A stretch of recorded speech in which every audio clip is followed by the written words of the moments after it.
Mbote bandeko lelo na yeli bino sango kitoko sango ya Sendwave. Sendwave ezali nini bandeko na ngai? Pona bandeko nyonso baza na posa ya ko aider famille ko sunga famille na bamboka ya bapaya ekomi facile na Sendwave. Bakosala yango ndenge nini? Bo télécharger application ya Sendwave bandeko. Okoti kotinda mbongo partout na Afrique, na Congo, ofele esili makambo ya kofuta mbongo ebele pona ba transaction na ba agence kasi lelo avec Sendwave okotinda mbongo pe bakozo yango na chombo le même jour. Ndeko na ngai pona kosala ezali simple, o télécharger application, o cheba identité na yo, okoti kotinda mbongo facilement. Kasi esilite pona bandeko nyonso bako utiliser code promo na biso Tosha TV bazali na 10 euros supplémentaires. Donc soki ou télécharger application tangu ya kotinda na place ya code promo okomi Tosha TV ozali na 10 euros. Cela veut dire quoi? Soko tindi 50 bakozwa 60, soko tindi 70 bakozwa 80. Koumela te bandeko kende ko télécharger Sendwave na yo mbala moko osala transaction ya liboso. Avec Sendwave, transaction facile et rapide. En effet, l'opposition républicaine congolaise par nous représenter salue cette initiative de son Excellence Monsieur le Président de la République de faire un appel à toutes les forces vives de la nation afin de pouvoir créer la cohésion nécessaire en ce moment pour mettre fin à l'insécurité, à la guerre d'agression dont est victime notre pays. Nous sommes donc nous satisfaits de ces consultations qui sont menées des mains des maîtres par son conseil spécial, le professeur Ebérandé Kachmi. C'est à ce titre que nous, en tant que leaders de l'opposition républicaine congolaise, nous sommes venus répondre positivement à son appel. Pour nous, il faut d'abord écarter la problématique du partage de postes de responsabilité. Parce que le pays est en danger, il est plutôt nécessaire que nous nous concentrions sur des solutions structurelles qui nous permettent de sortir de cette situation de crise. Et c'est pourquoi nous avons suggéré en lieu et place du gouvernement d'union nationale qu'il soit plutôt mis en place un gouvernement d'ouverture. Ouverture parce qu'il peut y avoir des compatriotes talentueux, épris du patriotisme, qui puissent accepter justement de servir la République en cette période de crise. Et qu'il n'est pas question aujourd'hui de tourner autour des critères comme celui lié au poids politique. Parce que nous devons régler une situation inédite. C'est la guerre qui sévit dans la partie est du pays. Les critères qui doivent prévaloir, c'est donc la compétence, le patriotisme et surtout la loyauté envers la République. Et de ce point de vue,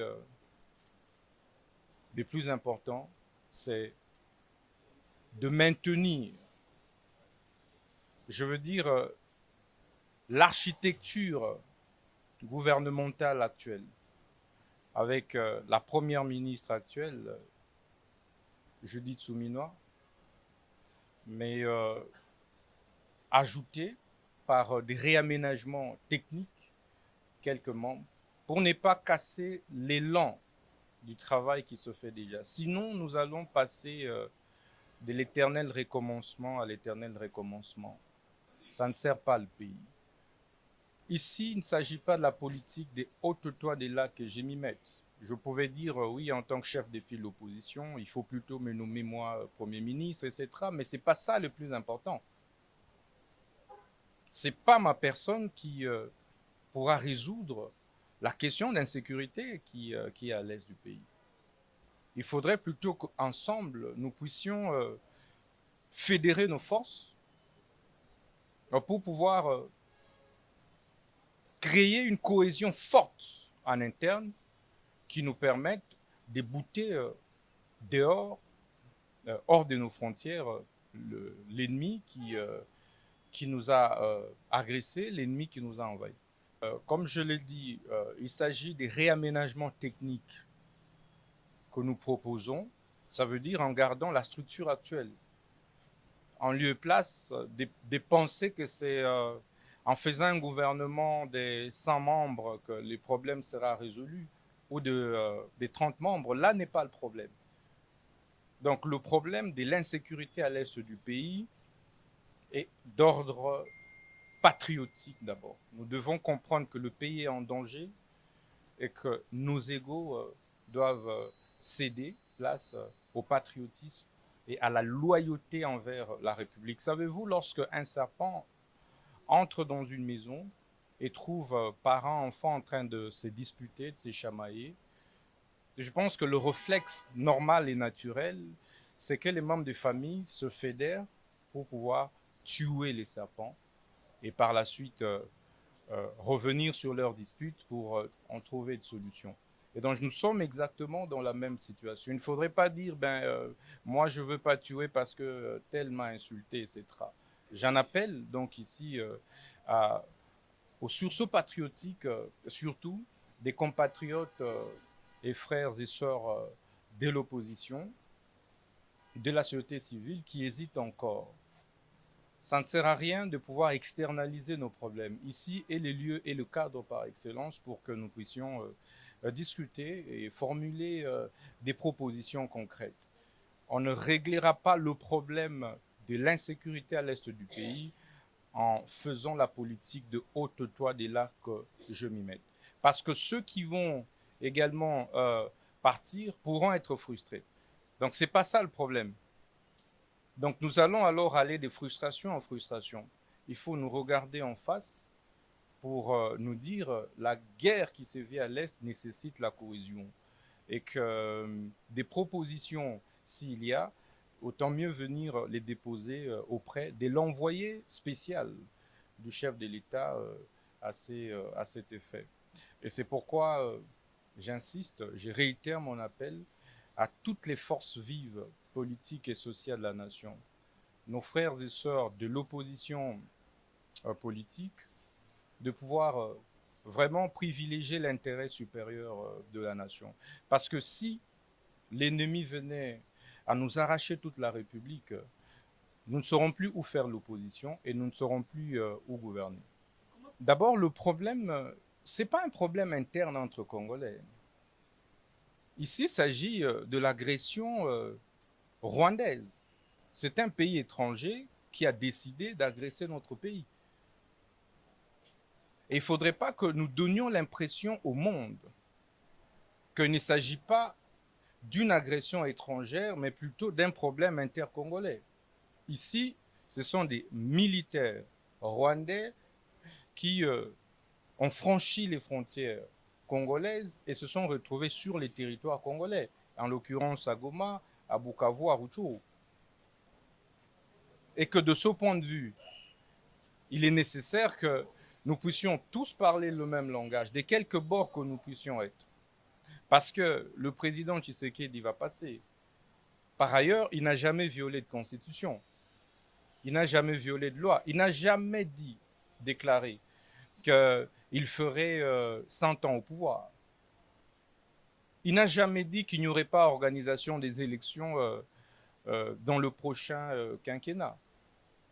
C'est pour dire en réalité que l'appel du président de la République répond à l'impératif de trouver la paix dans la partie du pays, de trouver donc à travers cette quête de la paix une fédération, une synergie de force, que nous puissions tous nous transcender nos clivages partisans à l'issue des élections de 2023 pour que nous abordions la problématique de l'insécurité dans la partie du pays avec courage. Je rappelle que c'est une question qui ne date pas d'aujourd'hui. Ça fait plus de 30 ans que la partie est du pays vit ce type d'incursion et d'insécurité. Ça fait plus de 10 millions de Congolais qui en sont morts. Donc, à un certain moment, nous devons afficher un sens élevé des responsabilités. Et c'est pourquoi je ne pense pas que ce cadre soit celui qui soit destiné en réalité à aborder la problématique du partage de postes. Parce que ce n'est pas en changeant la première ministre que la paix va automatiquement se rétablir dans la partie du pays. Ce n'est pas en changeant les ministres d'État, mis la justice et garde de ce que je suis, que la paix va se rétablir automatiquement dans la partie du pays. Donc, le problème de l'insécurité à l'Est est beaucoup plus transversal, et beaucoup plus multiforme et beaucoup plus profond que ça. Et ça nécessite un minimum de conscience collective. Et cette conscience doit interpeller les uns et les autres. Ça ne veut pas dire que c'est en changeant de format de consultation que la paix va revenir à l'Est. Il faut plutôt savoir quel est l'agenda de l'agresseur. Comment ensemble nous pouvons d'abord le bouter hors de nos frontières pour que, éventuellement, s'il y a des assurances qui doivent être données sur tel ou tel aspect des choses en interne entre Congolais, le soit donné entre nous. Mais c'est pourquoi le président de la République a initié ces consultations. Nous pensons qu'à l'état actuel des choses, le peuple congolais attend que nous puissions, nous acteurs politiques, de l'opposition comme de la majorité, de la société civile, trouver définitivement des solutions structurelles aux problèmes d'insécurité. Et non apprendre que nous nous réunissons pour que 50% des membres du gouvernement soient accordés à l'opposition, 50% à la majorité, ou 40-20 sociétés civiles. Ça, on va une fois de plus retomber dans les mêmes erreurs du passé.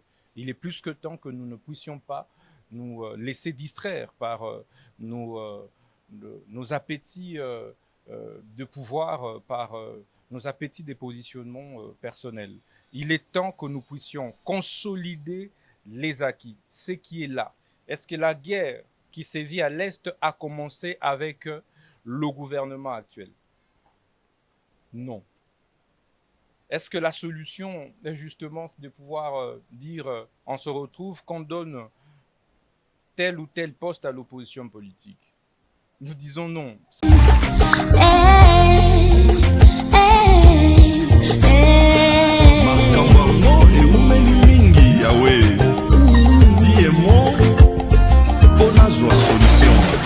Cette histoire a duré très longtemps. Je demande ton intervention divine. Eh Yahweh, eh Yahweh, eh Yahweh, eh Yahweh. Dis un mot, dis un mot, dis un mot. On va l'appliquer. Jusqu'à quand lèveras-tu? Protège mon âme contre les ambiches, ma vie contre les lionceaux. Jésus, je laisse ma vie entre tes mains. Ma vie.